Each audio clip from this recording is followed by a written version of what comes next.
Ferguson, Vice President and General Manager of Subscriber Mail. We're part of the Harlan Clark suite of marketing services. And what I'd like to talk about on the heels of Ian's presentation is some ways that you can actually put the strategies discussed amongst those top performers into practice. There's some key takeaways when we look at some of the data we've got across our FI client base, just within subscriber mail. Recipients, when we take a look at the data we have, recipients are very open to receiving messages from their financial institutions. If we take a look just at some of the metrics here, we can see there's a very low rate of unsubscribes, a very low rate of hard bounces, which would indicate that, of the data they do have, there's pretty good data on the email addresses. And there's also a very big opportunity to enhance the list that these FIs have. On average, if we take a look at it from a list penetration standpoint, credit unions have about 46% of their members compared to banks having about 28% of their account holders' email addresses. So, that's not a bad place to start, but it also signifies a great opportunity to begin really building up these programs and building up that asset that will be your email list for that program. And as you build that list, one of the key things you need to do is make sure that you're building trust. And what do I mean by that? Well, if you take a look at implementing an email program, there is this sense of onboarding, and an onboarding that is specific to the email program itself. So what you want to do, is you request email addresses perhaps during new account opening processes or other customer touch points. You want to make sure you're setting an appropriate expectation for that consumer, right? So you want to talk about things that you'll be sending. You want to talk about, in some cases, things that you'll never send. You want to talk about the frequency and the cadence of the content and the types of content. It's very likely that your email program may have different types of messages being sent to different folks. So you may have loyalty programs, more content-driven, newsletters and educational components. So for each of those prongs of your email program, you want to make sure you're effectively managing the expectation, including from whom these emails will be sent, so they can get sort of a trusted address, trusted sender type of a mentality around your messages and add you to their safe list. But the most important thing to do is you're sort of setting up this content and frequency contract with these people in effect. So you want to make sure that whatever you establish from an expectation standpoint, that you follow through with that, maintaining a consistent line of those communications. With trust and permission, when you look at email marketing and digital marketing in general, it's an ongoing thing, right? You don't just get it one time and then you're set for the remainder, for the life of your program. So you want to make sure that you don't lose it. So ways to lose email trust around those programs and trust in the validity of the messages coming from your institution are to make sure that you've got relevant content. We've touched on that, but if you drill down a little bit further, as an account holder, or even if you put on your own consumer hat, if there's things that your FI knows about you, such as services that are already being used, one of the worst things you can do is waste their time in front of their inbox promoting those same offers, unless you've got something different or something more beneficial for them. So, if they've already got a home equity line of credit, you don't necessarily need to be hitting them with promotions to take out another one. So use that data you've got, but use it correctly. And another thing would be, promotion on the heels of an account overdraft. Perhaps sending them some promotion for another product of where they can invest their money, when obviously that may not be the best time to be touching that person with that sort of a message. Another way to lose trust would be sending to purchased or rented email lists. As Ian had also mentioned, using email as a prospecting tool isn't really the strongest thing that you can do for your brand, I think in general, but I think it's even more appropriate to take that lesson to heart when you're in the financial space, just because there's a lot of predatory practices around spoofing and targeted phishing scams trying to infiltrate the trust between an FI and their end consumer. So you want to make sure you stay away from anything that can kind of muddy up your digital reputation and the digital ecosystem at large. The other thing to really stay away from, I think, in practice is making sure that you don't request sensitive information via email, like passwords, account IDs, and things like that. And that could tie into the previous slide as well. As I mentioned, as you set up that program and you onboard these recipients, let them know, you're never going to get a message from me asking for this sort of information. Again, that's sort of the hallmark sign of some of these targeted phishing scams.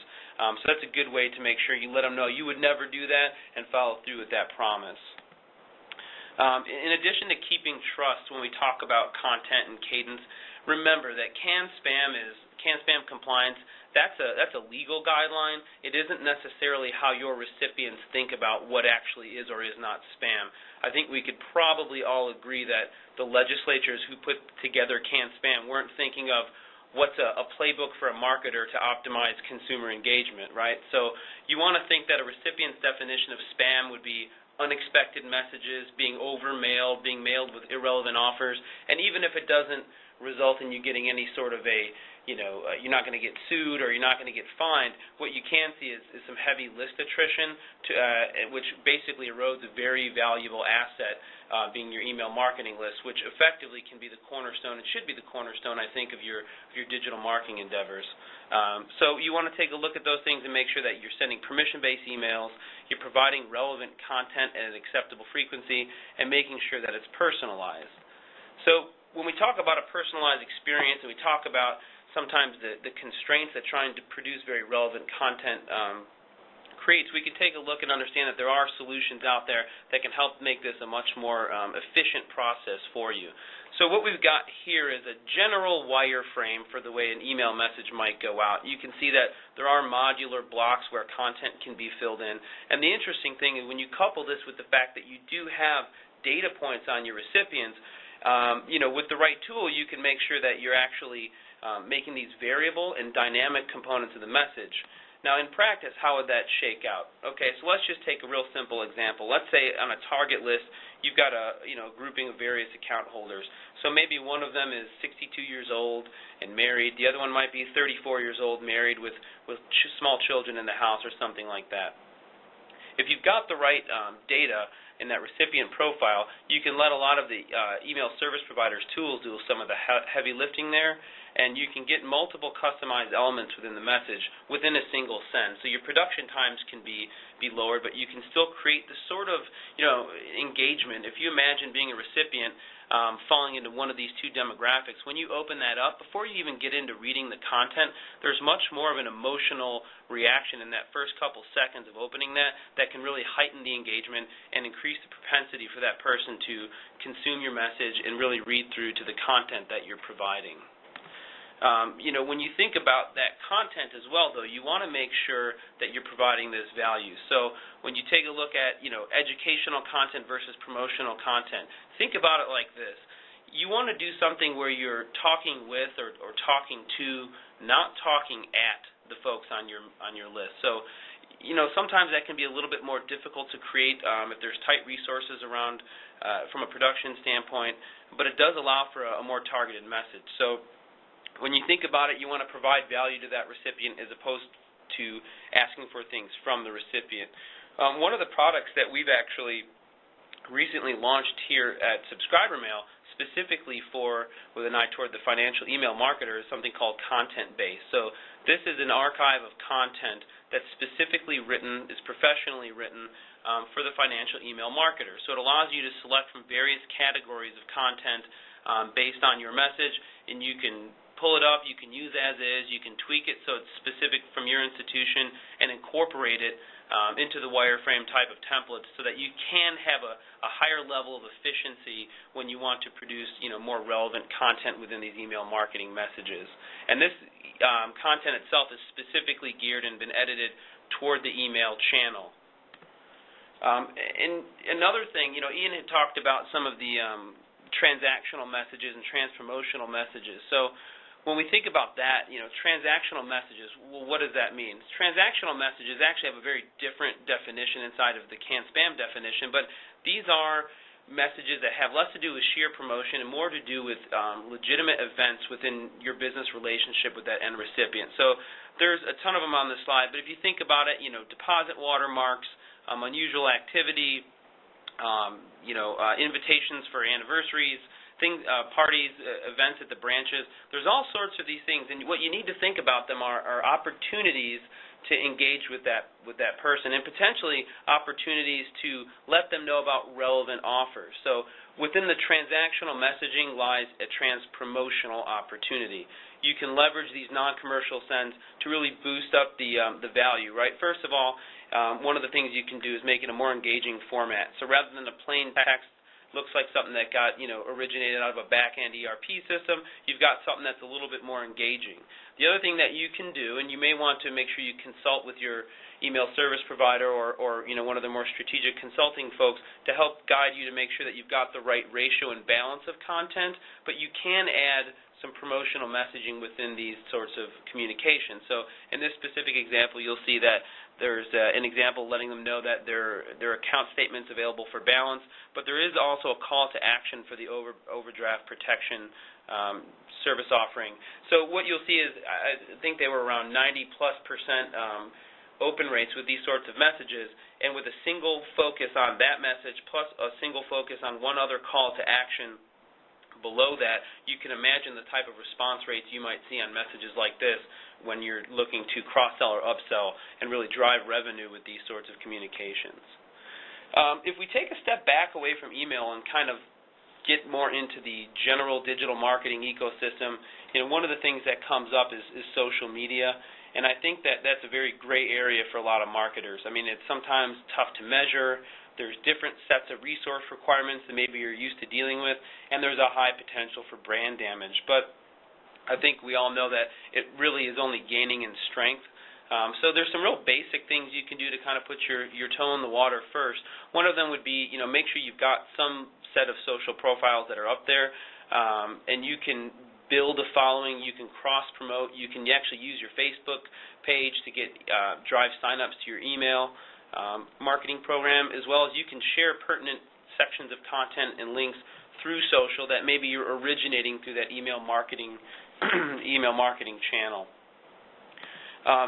If nothing else, I think Ian mentioned this as well, you want to make sure that you at least have your ear to the track, so you're at least listening on those channels.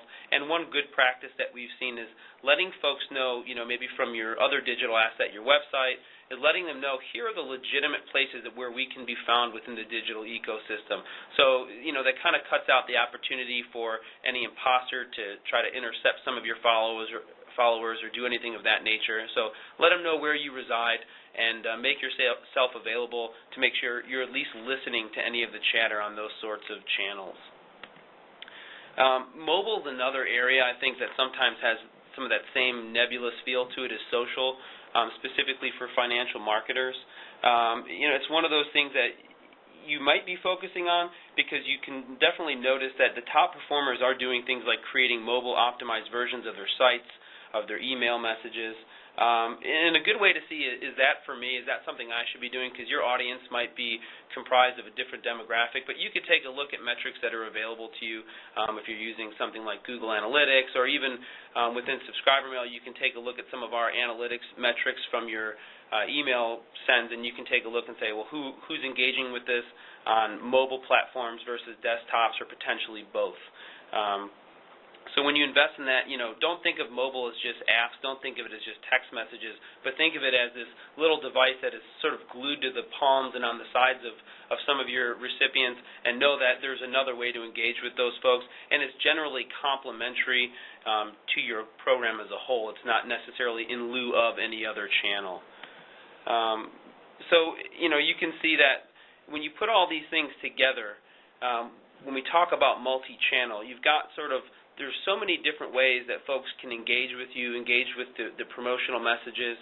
There's ways for them to land at a specific destination if they're engaging with that message and they're engaging with your call to action. And then ultimately what you want to do is get them to convert and promise on your fulfillment, right? You want to fulfill that promise that if here's the call to action, if here's what we're talking about, and making sure that it's a very seamless and a very rewarding experience for that end consumer. There's a lot of different ways, but at the end of the day, the way a lot of this stuff shakes out is that there's just all these channels. You kind of need to listen to what is the preference. It shouldn't be for you to dictate. It should be for you to listen and understand for your specific consumers, your customers, how do they want to engage with you, provide that channel, and if you do that, then there definitely will be a reward and a return on the investment within those channels. If you do it right, you maintain that trust, and you're continually providing that sort of value.